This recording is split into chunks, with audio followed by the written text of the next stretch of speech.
The sad fact about the Middle East is that even if the Arabs and the Israelis ever do make peace, Israel will still be at war with itself. It's a war of the Jews. It's being waged today. The issue? Whose country is this? Does it belong to the grandchildren of Israel's secular founders who want a liberal democracy? Or does it belong to the Orthodox Jews who want to turn the Jewish state into a really Jewish state? In Israel's civil war, it's easy to spot the opposing factions by their uniforms. One side dresses like most of us and wants a country which looks like California or the Côte d'Azur. The other side wears black and sports beards and wants a religious state ruled by the rabbis and religious law. We're not really connected to one another. We're not really part of the same people. And we're fighting over who gets to control this country. Author and former government official Zeev Chefetz is terrified by the prospect of a religious takeover and believes the possibility of compromise is diminishing by the day. Does that mean there's going to be a war? There already is a war. We're at war with one another today. It's a mostly non-violent war, although occasionally it gets violent. Struggle for power, is that what it is? Yeah, because the religious here are they're not trying to convince anybody with philosophical arguments. These are politicians, and like all politicians, they're engaged in a struggle for political power. But that struggle is very new. Until recently, ultra-Orthodox Jews were not interested in having political power. The country was run by farmers and soldiers, the guys who made the desert bloom and won the wars. There were religious people, but their numbers were small, and they were happy to stay in their neighborhoods, their schools, and their synagogues.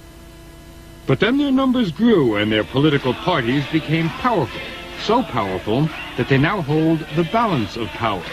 In fact, the most spectacular success in Israel's elections last year was that of a religious party which wants, among other things, to close down all roads, restaurants, and places of entertainment on the Sabbath. That was, in effect, a declaration of war. We don't want to obey religious laws in our daily lives. Tommy Lapid is a television personality who entered into the political arena to run in last year's elections. The party he leads has one platform: stop the religious. We have to fight this phenomena and explain even to them that it's wrong what they are doing, that we are living now in a time of computers and God is living somewhere in Seattle and preparing the next issue of Microsoft. Did you say God is living somewhere in Seattle? Yes. Lapid's party came from nowhere and did amazingly well with barbed rhetoric like that and with outrageous TV ads like this. Sabon kasher, shampoo kasher. One of the things he says is that keeping kosher is not a religious obligation. It is a fine business and amounts to nothing less than absurd rabbinical endorsement. There is kosher soap, kosher shampoo, even kosher dog food, and kosher toilet paper. Okay, so here you see the propaganda. Because I never bought kosher toilet paper. Never. I never bought kosher food for my dogs. So it's propaganda. And it's a lie.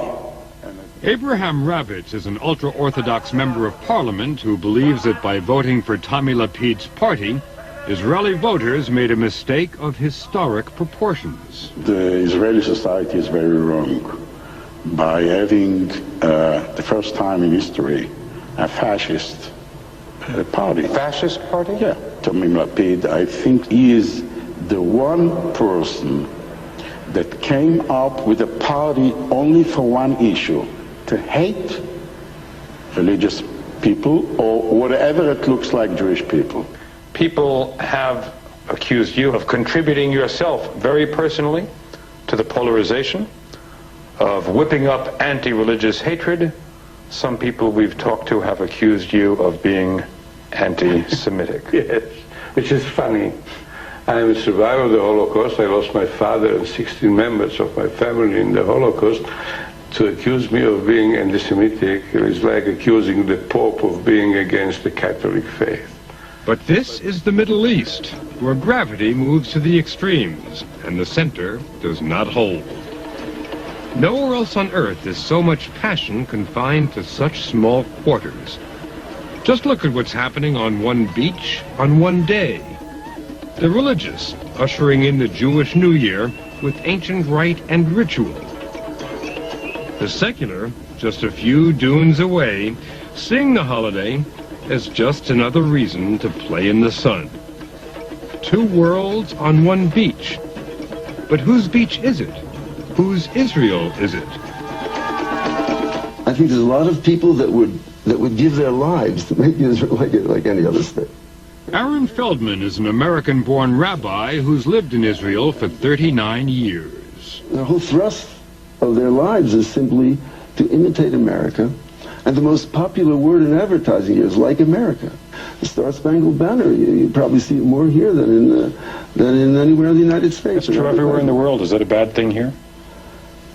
Yes, it's a very bad thing here, because we're losing our Jewish identity. And if we lose our Jewish identity, there's no reason to remain a Jewish state. We might as well pack up and all move to Wisconsin or anywhere else. Wisconsin? Sure. A lot of secular Israelis would move to Wisconsin if they could get green cards. And one of the reasons is their fear that if they stay home in Israel, the fundamentalists will take over, as they did in Iran. This is a Jewish type of fundamentalism which is as abhorrent as a Catholic or Protestant or Muslim type of fundamentalism. But these are not fundamentalist ayatollahs, they're rabbis. Do you really think they're intent on establishing a theocracy? If we have to believe what they are saying that they want to establish a theocracy. Why wouldn't we believe them?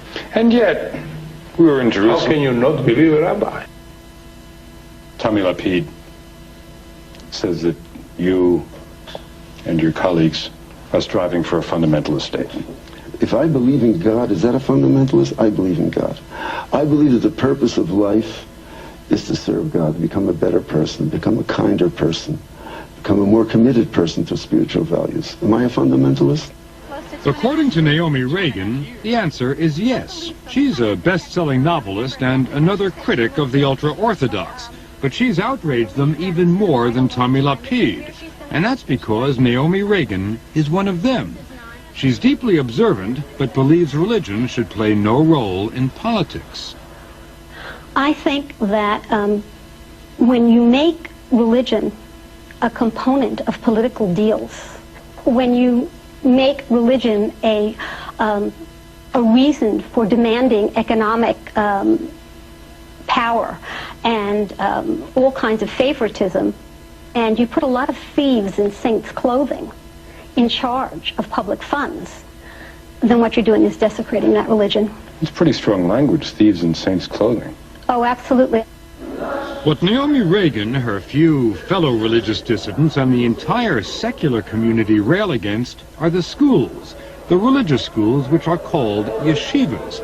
They've always been funded by the state, but the growing power of the religious parties is funneling more and more money to the schools and their pupils. Pupils?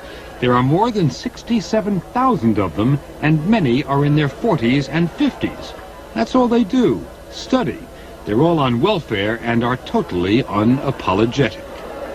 We believe that we're performing a vital function for the Jewish people by producing educated, committed, proud Jews. That's historically, that's the only way the Jewish people has been kept alive. They maintain that without their Talmud scholars, their soldiers of God, as they call them, Judaism will disappear. They are preserving the Jewish character of the Jewish state, and they are preserving Judaism itself. Can you say bullshit on 60 Minutes? It's nonsensical. Why is it nonsensical? Because what they are has nothing to do with Judaism. The only thing that they teach their kids how to do is to repeat the things that they learned themselves by heart 30 years before. They don't build anything, they can't cure anything, they can't discover anything, they don't work, they don't serve in the army, they don't do anything. That they're exempt from serving in the army is what the rest of Israel cannot tolerate. The Army is not only the institution which has saved Israel's existence several times, it's the foundation of Israeli society, the rite of passage where Israeli boys and girls get their cards punched for adulthood. Everybody goes into the Army, always has. Everybody, that is, except the ultra-Orthodox.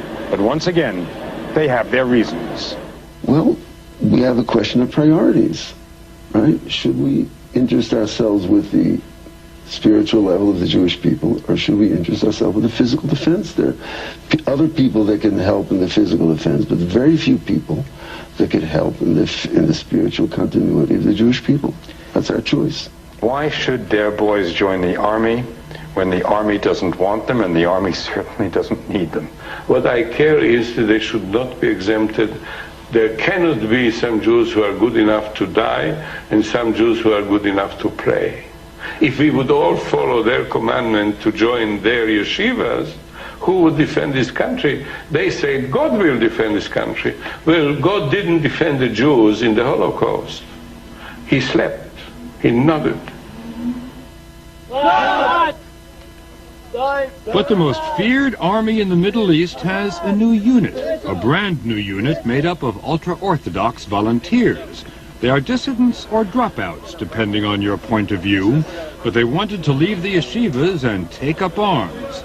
The army couldn't say no and took great pains to accommodate them. Special kosher food, camps with no women, weapons training supplemented by worship. 26-year-old Meir Elbaum decided this was for him. He reached that conclusion after his best friend, the soldier, was killed fighting in Israel's war in Lebanon. When he died, I started to the first time to think to myself, come on, where are you?